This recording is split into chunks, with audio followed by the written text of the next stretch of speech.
千里之行，始于足下. A journey of 1,000 miles begins beneath the feet.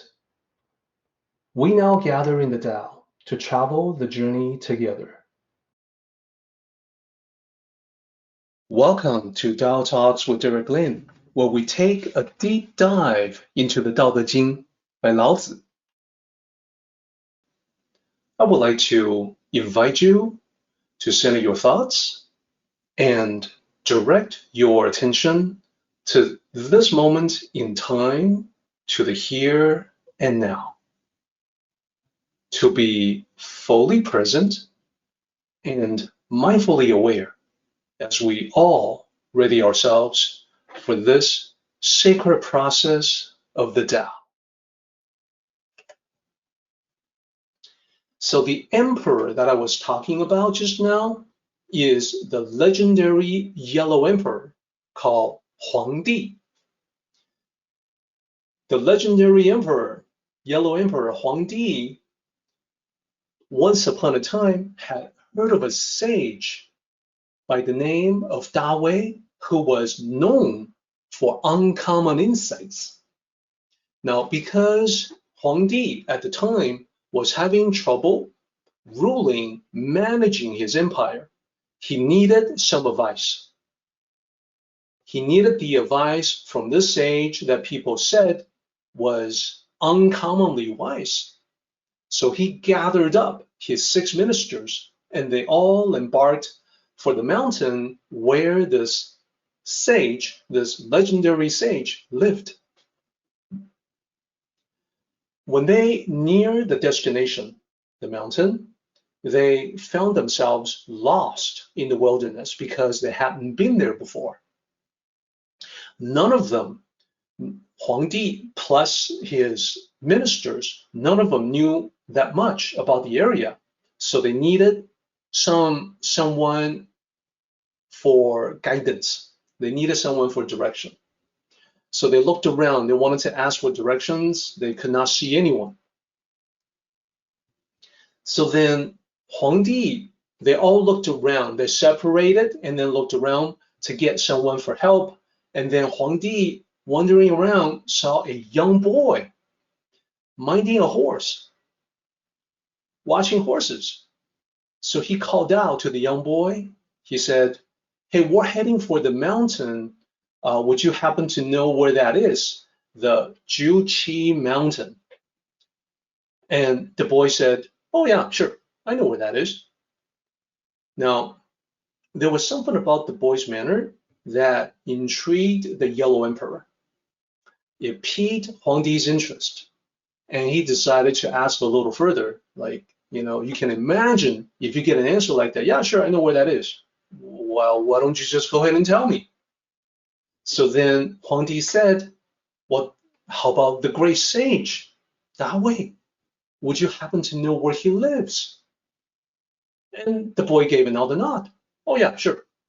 No problem. I know where that is. I know where he is." So then Huangdi thought this boy was very unusual. He seemed so confident, so self-assured. He seemed like a know-it-all. So jokingly, Huangdi asked, "Well, I suppose next you're going to say that you know how to rule the empire, right?" And again, the boy was had the same certainty, the same confidence, was like, "Yeah, no problem, sure, I know how that is." And the boy said, "Ruling the empire is just like taking care of a horse. Why do we have to make it more complicated than that?" Then the boy said, "I'm just a little boy who likes to wander around. This morning I had a headache, I felt dizzy, so an elder told me it would help to come out here in the wilderness to walk around a little bit. I'm feeling much better now, so I guess I'm just going to get on my way. Anyhow, governing people is similar, but it's not my job to govern people, so I should not presume to have an opinion." So then Huangdi was even more intrigued And it was sort of like a cliffhanger. Like the boy said, yeah, I know how to do it, but yeah, it's not my job, so I'm not going to talk about it. So Huangdi is like, true, it's not your job. Yes, but before you go, what do you mean by that? What do you mean by ruling the empire being just like ruling, like taking care of a horse? Tell me more, right? The boy did not respond. So Huangdi probed further, asked again, like, this is in modern times, we would be like, come on, just tell me. So after a thoughtful pause, the boy said, well, what is so different about the two activities? When you take care of a horse, think about what you have to do. You have to remove everything that is negative or harmful to the horse. That will bring out the horse's own natural vitality. The way to rule the empire is similar to that. So then Huangdi was stunned and surprised. Somehow, what the boy said was exactly what he needed to hear. The boy was implying to him that what he had to do for the empire to thrive was to remove all the elements that were negative or harmful to the empire. He bowed deeply to the boy and said, you are truly a teacher of the heavenly Tao. Now, having said that, he looked around to rejoin the others. He eventually found them, and one of them asked, Your Majesty, shall we continue our search for the sage? And Huangdi said, no. To everyone's surprise, he said, no. He said, I have the advice that I came out here to find. Let's head back to the palace. So that is the story written by Zhuangzi. And it's not really talking about Huangdi, it's really talking about life. As is often the case with the best stories from the Tao. So let's dissect it a little bit. What is the Tao of this story, Huangdi and the boy? Well, first of all, Zhuangzi wrote the story as a metaphor for life. So when he wrote about Huangdi being in search of a sage, that's actually the way that Zhuangzi expressed that, well, think of yourself as Huangdi and think of the search for the sage as being very similar to the search that we all engage in, searching for answers, searching for meaning, searching for purpose in life. At one point or another, we all think about those issues. We all think about life itself. We all would like to know, just like Huangdi would like to know. When Huangdi says, I would like to get the answer as to the best way to rule the empire, that would be very similar to us asking the question, I would like to find out the answer as to the best way that I can live my life. That's the idea. So when Zhuangzi wrote that Huangdi was lost in the wilderness, that mirrors us being unsure in life, uncertain.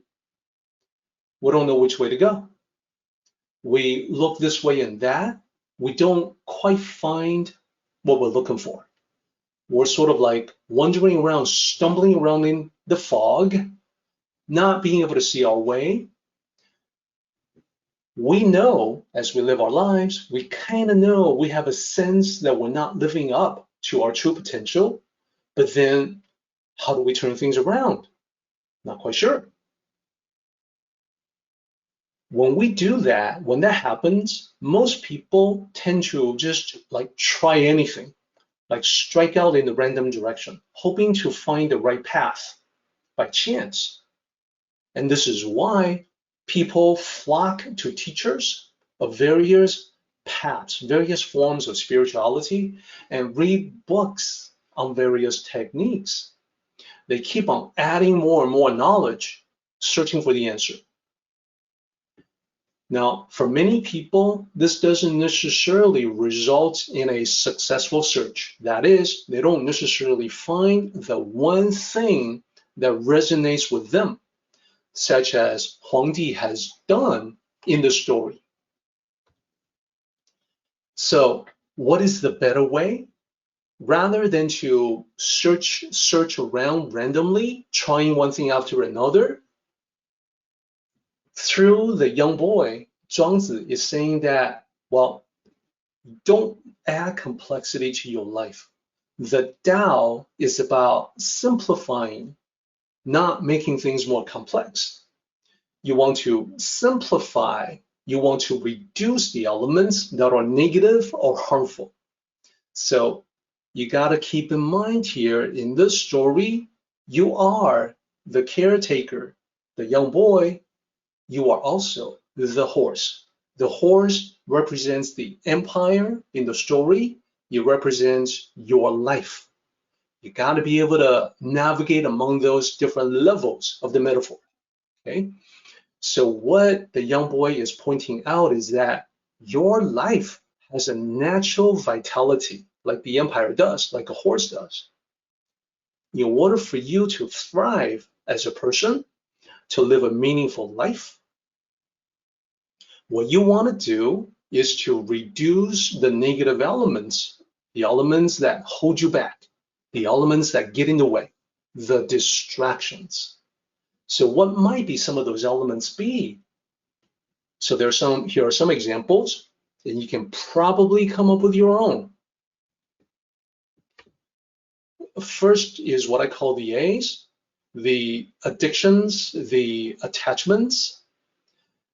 When I talk about attachments, I want to be clear that I am not referring to just material things. Attachments can take many different forms. For instance, you may harbor a grudge against someone. That grudge is a form of attachment. It's an attachment to anger, resentment, thoughts of vengeance, thoughts of getting even. That attachment has to be reduced or relinquished. Another example, you may be dwelling on sadness about something in the past. Maybe it was a tragic event from the past, a defeat, a setback, or something you did or said that later on you have cause to regret. So that will be an attachment too if you keep reliving the past, unable to let go. You're grasping onto that attachment to sadness. And yet another example is that there might have been something good that happened in the past, what we call the old days, the good old days, the glory days. You may live in the past, you may be reliving past glories again and again, so much so that it becomes escapism. Escapism numbs you to the less than glorious present.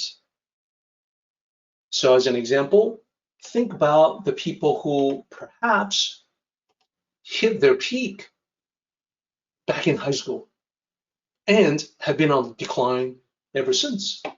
So they keep thinking, they keep recalling to mind the fond memories of the glory days from high school.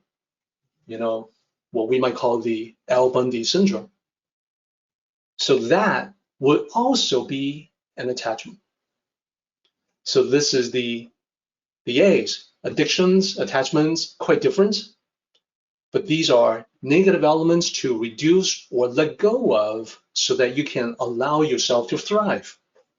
Another category will be the C's, what I call the C's, and that's negativity in the form of complaints, criticisms, clutter in life, And the clutter can be mental, physical, spiritual.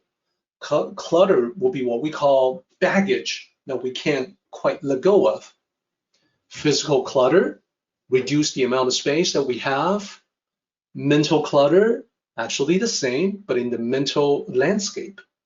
Spiritual clutter, maybe there are things from the past, beliefs that no longer serve you, that it's time to re-examine these old beliefs and let some of them go. To detach from those kinds of attachments. Then there's the eyes, inertia, indecisiveness. The eyes lead to procrastination, and we'll talk a little bit more about that. But these are all negative elements, harmful elements in one's life, that if you are able to reduce them or to let them go, then you can truly thrive. Now, let me explain what this has to do with the chapter that we're studying now. The concept we're focusing on is conservation. Conservation means, listen, save your resources. Don't waste them. Don't waste your time. Don't waste your energy. Focus on the right path.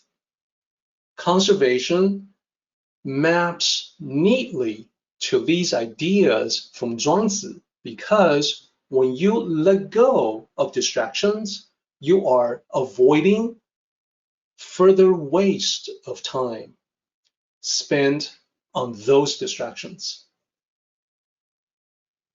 So then previously in chapter 57, a couple of chapters ago, we talked about this.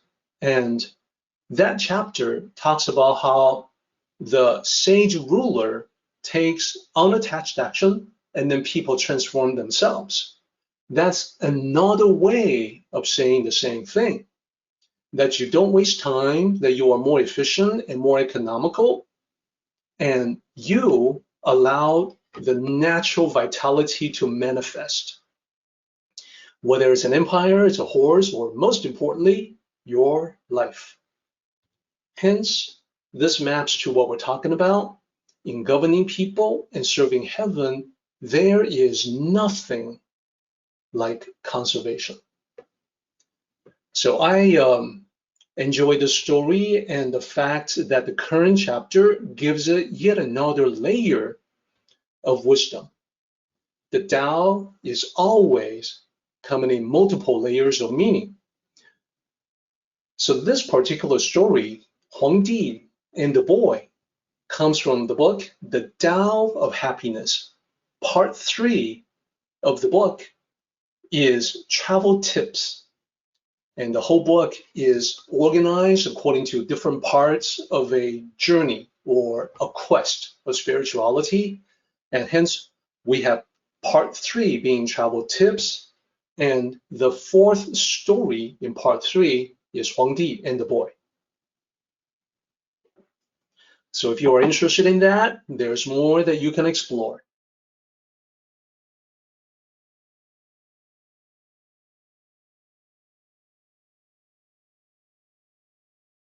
Our meeting has come to an end, but the journey continues on. Let us all travel safely so we can meet again. Until next time, may the Tao fill you with peace and happiness.